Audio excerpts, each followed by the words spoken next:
Hi everyone, আবার চলে এসেছি নতুন একটা ভিডিও নিয়ে। আর দেখেছো সকাল সকাল কিন্তু আমার পুচকুকে এভাবে কোলে নিয়ে দিনটাকে শুরু করতে হয়। আর ওকে নিয়ে এভাবে 10-15 মিনিট এভাবে রাখতে হয়, তারপরে মানে ওর ঠিক হয়, ঘুম ভাঙে, তারপরে ওকে খাওয়াতে হয়। তারপরে আবার চলে এসেছি স্নান টান করে বিছনাপাতি উঠিয়ে চাটা বানিয়ে রেডি হয়ে, তো ঝটপট করে রেডি হয়ে নিয়েছে। আর তোমাদের তো বলাই হয়নি, আজকে ছিল সেদিন ছিল মানে নববর্ষ, তো পয়লা বৈশাখ। তো সেদিন দোকানে যাব, তো এই জন্য চটপট করে রেডি হয়ে নিয়েছি। আর দেখেছো আবার মিষ্টির দোকানে এসেছি, আর কি ভিড়, সবে লাইন করে কিন্তু দাঁড়িয়ে আছে। আর আমরাও জায়গা পাইনি, দাঁড়িয়েছিলাম কতক্ষণ। আর বলতে বলতে কিন্তু 10:30টাও বেজে গেছে। জলদি আর কি হবে, দেরি তো হয়ে যায়। আর এই যে চলে এসেছি, আর আমার পুজো দিয়ে অলমোস্ট কমপ্লিট হয়ে গেছে। তারপরে ভিডিওটা স্টার্ট করলাম। আর এই যে দেখো, আমি নিজের মতন করে আমি নিজে যতটুকু মানে পেরেছি পুজোটা দিয়েছে। আর কেউ কিছু মনে করো না, এরকম করে দিয়েছে। মানে সেখানে কিছু মানে রাখার জন্য বা ইসে করার জন্য দোকান, তো তাই রাখার জন্য কিছু ছিল না, তাই এটা যেমন তেমন করে বলতে পারো, মানে নিজের মতন করে আর পুজোটা দিয়েছি। আর এই যে দেখো কেমন লাগছে বলো কেউ। আর এই যে পুজো দেওয়া তো কমপ্লিট হয়ে গেছে। আর তারপর সবাইকে মিষ্টিও দিয়ে দিয়েছি। আর সেদিন অনেক গরম ছিল জানো তো, তো সেদিন প্রচণ্ড গরম ছিল। আর পুজো দিতে দিতে না আমি উপোসও ছিলাম, তো পুজো দিতে দিতে দেখলাম কি আইসক্রিম যাচ্ছে। আর এদিকে একটা আইসক্রিমও কিনলাম, আমার সবে খেলো অবশ্য। তো আইসক্রিম কিনে টিনে তো খেয়ে তো বাড়িতে চলে এসেছি। বললাম না অনেক গরম, তো এসে আবার একটু স্নান করে নিলাম।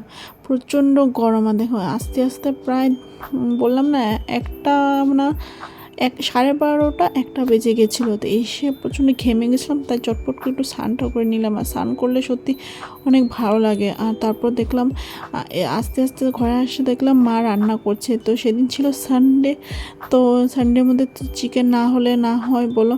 তো চিকেনটা মা রান্না শুরু করে দিয়েছে। সেদিন ছিল পোস্ত চিকেন।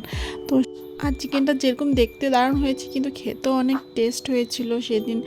আর গরম ছিল বলে বেশি খাওয়া হয়নি, তাও বলছি মানে সেদিন অনেক টেস্ট হয়েছিল বলতে পারো চিকেনটা। তারপর আর অনেক অনেক কিছু ছিল, এদিকে পুচকুর খাওয়া, এদিকে ভাত, সবই হয়ে গেছিলো অলমোস্ট আস্তে আস্তে আমাদের দোকান থেকে। তারপরে যে মাছ ভাজা ছিল, তো সেদিন নববর্ষ ছিল না, তো সেদিন সবই করা হয়েছিল, শাক, মাছ ভাজা, চিকেন, পোলাও সবই করেছে। এই যে দেখো আমাদের কমপ্লিট চিকেন, পোস্ত চিকেন। আর দেখে তো অনেক ভালো লাগছিলো। আর এই যে দেখো এদের শাক, আমাদের না 12 রকম মানে নববর্ষ দিন 12 রকম শাক খেতে হয়, তো সেটাই রান্না করছিল অল্প করে।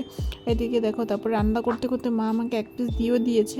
তো চিকেনটা খাবো কি, তারপরে দেখি কি ঘর থেকে ধুম করে একটা আওয়াজ। তো ভাবলাম কিসের আওয়াজ, এসে দেখি এই কাণ্ড, মহাশয়ের কাণ্ড করে রেখেছে। আর সব ফালিয়ে টালিয়ে কি একাকার করে রেখেছে দেখেছো। ঘরে এসে ওর উৎপাত শুরু হয়ে গেছে। ওইখানে তো মানে দোকানে তো উৎপাত করেছে, ঘরে এসে আবার শুরু হয়ে গেছে উৎপাত। তারপরে নিজে নিজে এক এক করে আবার বাস্কেটের উপরে উঠাচ্ছিল। আর দেখেছো কি অবস্থা করে রেখে গেছে ঘরে। তো সেগুলোকে আবার গুছালাম, তো গুছিয়ে টুছিয়ে খাইয়ে, তো পুচকুকেও খাইয়ে দিয়েছে, তো আমিও খেয়ে নিয়েছি।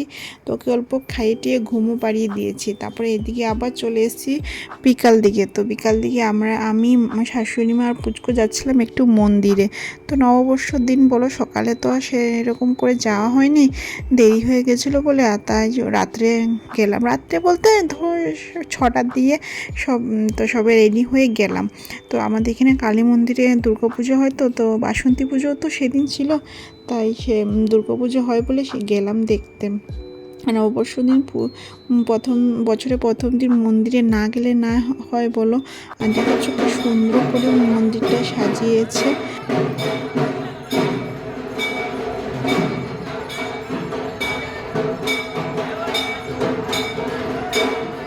তারপরে আমরা অনেকক্ষণ বসেছি মন্দিরে।